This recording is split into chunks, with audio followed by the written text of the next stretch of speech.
Welcome to Mental Health Monday. My name is Mick Coyle. Coming up on the programme this week. Suicide is preventable. There is nothing inevitable about it. And actually, it's a death that can be prevented right until the very, very last minute. And we can all play a part in that. If you connect with people, they are much less likely to then go and take that next step because they feel like they're suddenly connected with things again in a way that maybe they've felt disconnected up to that point. Be reassured if you see that something's not quite right, trust your instinct and take that step. That could help save somebody's life. And I'll be reminding you how you can make connections with mental health organisations within your community. It's Mental Health Monday. The home of the UK's conversation about mental health. Welcome to Mental Health Monday. I'm your host, Mick Coyle, with another edition of the podcast as we head ever closer to episode 300 of Mental Health Monday. Crikey. Oh, we're going to have to get a good guess for that, aren't we? Episode 300, it's not far away. Thank you, as ever, to everyone who's checking out the podcast. If you are streaming us for the first time, if you're downloading us, if you're checking us out through various different podcast providers, it's great to have you with us. My name's Mick. I've been doing this since 2017, having conversations with people about mental health and doing so in a way which hopefully breaks down the stigma, challenges some of those taboos that people have around mental health and really normalise the conversation about mental health. It's what we endeavour to do each and every week. It's something we will continue to do for as long as possible. I guess this week is Dr. Lisa Marzano. Now, Dr. Lisa is one of the UK's leading suicide researchers, and she is an expert in a million and one different aspects of this and has been for a couple of decades. She's working with Samaritans and the British Transport Network to talk about the Small Talk Saves Lives campaign this week, off the back of a new survey from Samaritans, which has found that actually only around half of people in the UK feel confident approaching and speaking to someone they don't know if they were concerned about them in public. So you're walking down the street, you're at the train station, you're walking somewhere else, and someone appears to be having difficult thoughts. You're thinking, do they want me to approach them? How are they going to respond when I approach them? They look like they're in some sort of crisis and I'm not trained in how to do this, so I won't say anything, I won't do anything, and maybe hope that somebody else will. You can kind of understand why people would think about that. Sort of a very British stiff upper lip thing to do. Turn your back and hope somebody else solves the problem. But of course, there are things you can do, and you don't need to be a psychologist, you don't need to be a counsellor, you don't need to have 20 years of experience in the field to strike up a conversation with someone, because actually the research shows that those small conversations, the small talk, can indeed save lives. So this conversation is about what might that sound like, and it can be as simple as, what about this weather today then? Or, do you know where I can grab a coffee? Normal, I'm going to use the phrase, mundane things that we would talk about in everyday conversation. The kind of stuff that we can all do in the office on a Monday morning when you're with a bloke from sales you don't really know very well, so you just have to say something. We've all got the ability to cope in those situations. If the stakes are higher, and this is somebody, no offence to the bloke in sales, by the way, and there is something going on that somebody needs some help and support with, those small conversations can actually shift somebody away from that moment of crisis. And then hopefully that much wider network of support can come around that individual. But you having that conversation can really make a difference. Now, of those who said they wouldn't feel confident approaching someone they don't know, the top reasons for them holding back was worrying the person wouldn't welcome their approach, fretting they'd make the situation worse, while a quarter are apprehensive about not knowing what to say. This conversation with Dr. Lisa is about telling you what you can say.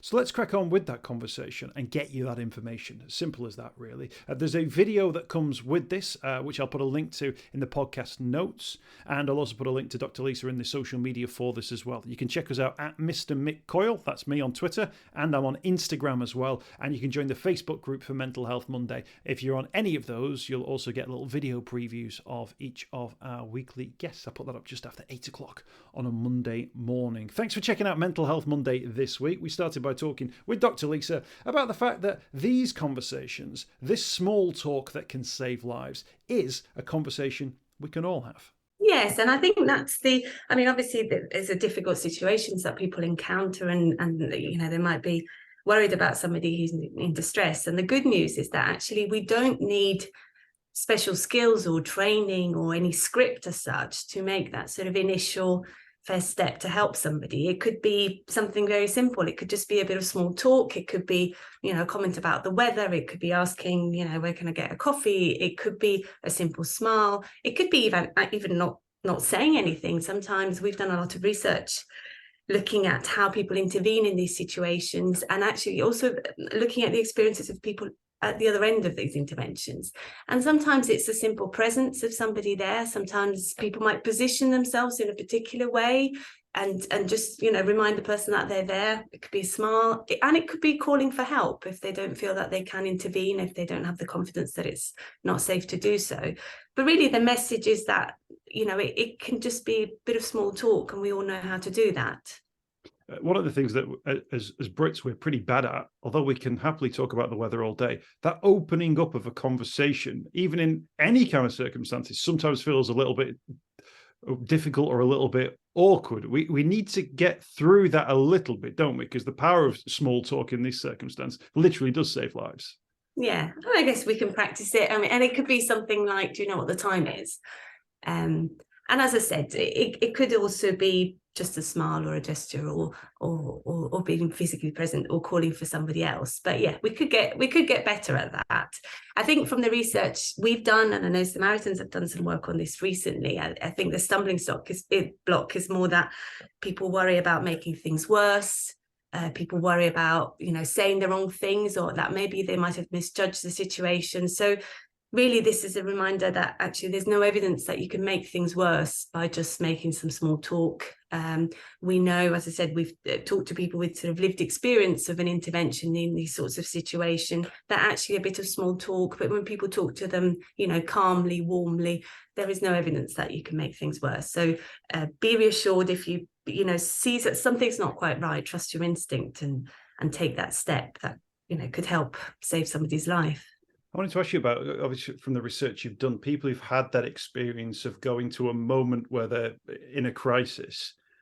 What have they said to you subsequently about the things that metaphorically pulled them back from the brink, if you like? What were those things that they were looking for, or that were provided to them, that made them turn away from that crisis, or just shifted the game away, if you like, from that moment? Yeah, well, we know that suicidal thoughts are often temporary. So sometimes it could just be a distraction. It's a moment. It could be seeing, we've had people say they just suddenly heard a sound. They heard the sound of children, and they thought they didn't want to upset any children. Sometimes it was a dog barking in the distance. Sometimes it was just somebody smiling at them and reminding them of sort of human connection and that somebody cared. As I said, it could just be a distraction, and the suicidal thoughts, as I said, fortunately, are often momentary. So that crisis then passes, and then there's an opportunity to seek help, and whatever form that help might need to take. Yeah, and I wonder whether or not sometimes people think, because suicide is this taboo subject, and it's like this, capital S suicide, and it sort of lives in this dark world that we don't really want to look at or talk about, and then when it does happen, we try and hide it away and put it in a cupboard so that nobody sees it or mentions it ever again. But there's a mundanity to it as well, isn't there, around the fact that just a conversation about a cup of coffee, where can I go and buy this, or where, what do you reckon of this weather today? There's a mundanity to that conversation which actually cuts through all that nonsense taboo stigma, that just goes to show that actually we can all play a part in this, that there's this idea that suicides are inevitable and there'll always be people who will consider taking their own life. But actually surveys like this, they just go to show, and the experiences of those people also go to show, there is a mundanity, which is that if you connect with people and you show a human side to them and engage with them, they are much less likely to then go and take that next step, because they feel like they're suddenly connected with things again in a way that maybe they've felt disconnected up to that point. Yeah, and I think it's really important what you said, in the sense, if there's one thing that people take away from this is I hope, a reminder that suicide is preventable. There is nothing inevitable about it, and actually compared to many other deaths, it's a death that can be prevented right until the very, very last minute, and we can all play a part in that. So I hope people feel encouraged, and I don't want to say excited to take part. That's probably the wrong word for something like this, but I think it's quite encouraging, and it's a really important point for us to all hold on to. Of course, we're not psychologists and we're not counsellors. So actually, it's important to make the point as well around once that, let's call it an intervention, once that conversation takes place, we're not then expecting people to then, guide someone through the next stages of their mental health journey. What is that signposting about then? What Network Rail, for instance, are involved in this campaign? What are those places that you can go to, or that Network Rail will then put people on a pathway to, that means that journey goes off in a different direction and doesn't just return to the same place the following day. Yeah, and it's important to say that, because actually when we've talked to people who've made interventions, and often actually they emphasize the importance of teamwork. It was rarely one single person who made an intervention and that was it. Others got involved, and often, as you said, it'd be professionals. At a rail station, of course, they're not the only places where there are these sorts of interventions. But at rail stations, there are over 27,000, I believe, rail employees who are trained by Samaritans to manage those sort of initial conversations and those difficult conversations, and think about what help might be needed afterwards. And it really depends on the situation. Sometimes emergency services might be involved, or the police or others, or sometimes they might be put in touch with a person's GP or Samaritans or family members. It really depends on that situation. But the point, I guess, for somebody who is the first person to make that intervention is to remember that quite often others will help. There'll be some teamwork. There'll be other. It doesn't then rest all on them, and we're not expecting people to take that role.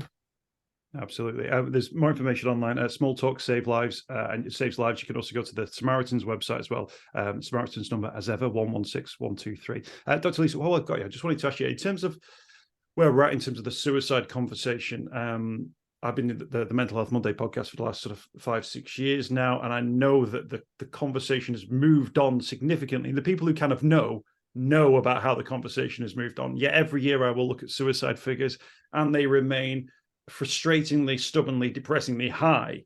So although the conversation is changing, and I think that's for the better, still people are taking their own lives in numbers which is incredibly sad, but also, as we've talked about, preventable as well. Can I ask you, from your own research, what are those next stages? What are those next steps or understandings that we have around suicide that we can take action on in the next sort of 5 to 10 years to start to see that maybe extra knowledge about mental health and understanding about mental health result in fewer people dying by suicide?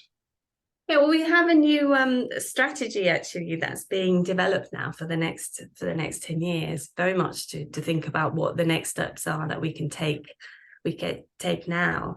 And within that, there's a focus on specific groups and specific sort of risk factors that we know are important to tackle. I think, the main thing, and this is certainly not something new, is how important it is that we work that in a sort of multi-agency way, that there's, suicide is complex, and there's, there can't be a simple solution, and it can't be the responsibility of a single, whether it's medical doctors or Samaritans or whatever else. We really all need to sort of work together on this and identify risks, and ideally as early as possible. I mean, prevention is so important. I think we are making headways, but you're right. I mean, it'd be nice to see the numbers decreasing further, but there's lots of effort, and as you said, I think people are talking much more about suicide than we were. I think we're talking about mental health generally more than we were. I think the pandemic, with all the negatives that it brought to us, actually made people much more open about talking about how they were feeling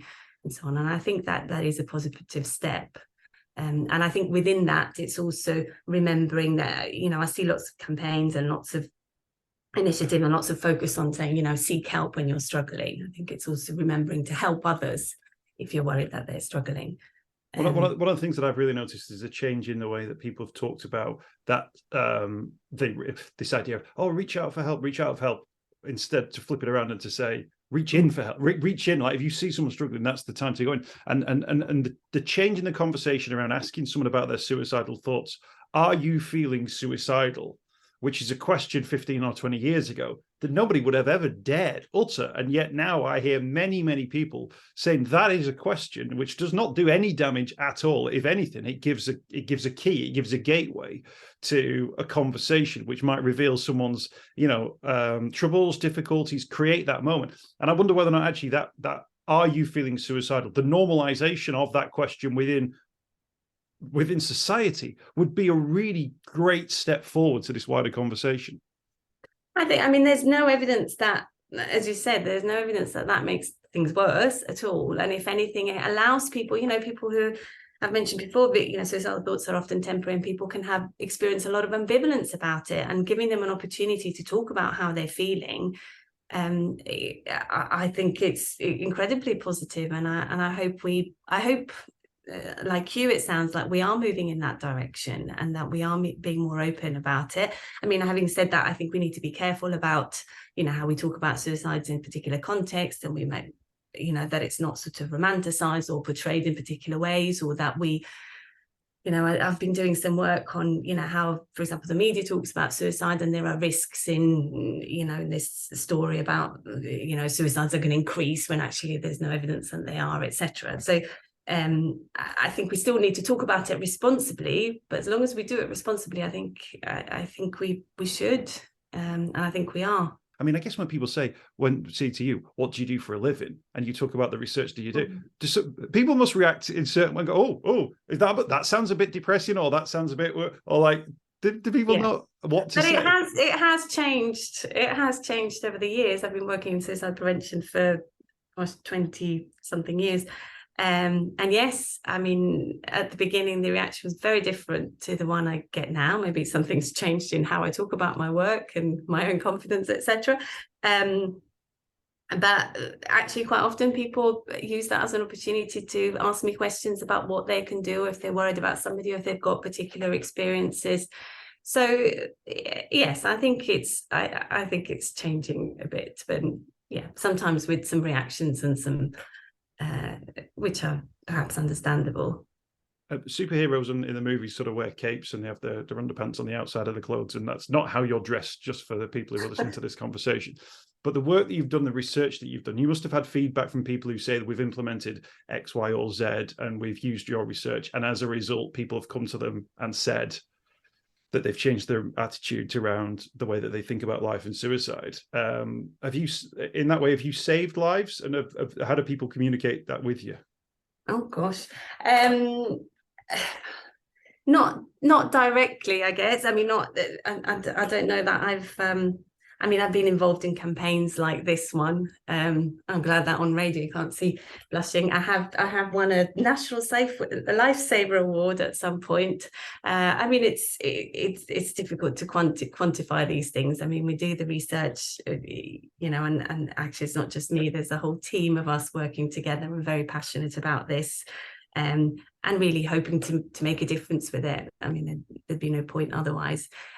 Sometimes, yes, we've had good feedback about the research that we've done. Sometimes, really heartwarming comments about we've done, research involving, sort of one-to-one, really in-depth, rich interviews, but also surveys that were deliberately anonymous, open to the public, so people could speak very freely about their experiences. And sometimes, some lovely comments about the importance of asking these questions, and of then sort of following up that and making sure that they're translated into something that can help people. So very proud to have been, working with Samaritans. I've been involved with this campaign with Small Talk Saves Lives, first launched in 2017. So I've been involved with that from the outset, and with other work, thinking particularly about suicide prevention in public places, but also other contexts. I've worked in prisons and all sorts of other places, hoping to, trying to make a difference where possible. I think even if we can, every suicide is a tragedy. So even, playing a part in preventing just one is worth the work. That was a very humble answer, Dr. Lisa Fort. Sounds like someone who's done some incredible. I think the Lifesaver Award itself probably speaks for itself. But no, absolutely. I wanted to ask you that. And thank you for that work and the ongoing work, because, like, again, this is a conversation which will absolutely, move on, but it's the work that's happening now, and the trailblazers like yourself over the last years that are really framing how we understand suicide and obviously, hopefully, can bring it to an end. Thank you for your time today. Really appreciate you joining us. And we wish you all the best for this campaign and more. Dr. Lisa Marzano, Small Talk, Safe Lives. You can find out more information on the Samaritans website. Quick Google of that phrase as well brings it all up on your homepages. I hope you've enjoyed this week's podcast. Thanks for checking out Mental Health Monday. My name is Mick Coyle. You can find me on Twitter at Mr. Mick Coyle. You can also find me, Mick Coyle, on Facebook as well. Don't forget, if you want to speak to somebody about your mental health, you can do so. The Samaritans, free to call on 116 123. You can find mental health services where you are. Just look for the Hub of Hope. Type in your postcode. It'll find those mental health services close to you. And for support in a crisis, you can text SHOUT to 85258. That's if you're experiencing a personal crisis, you're unable to cope and need support. Shout to 85258. That's a text line. Do get involved in those services. In an absolute emergency, always remember the number to call is 999. Thanks for downloading the podcast this week. We'll be back next week with more Mental Health Monday.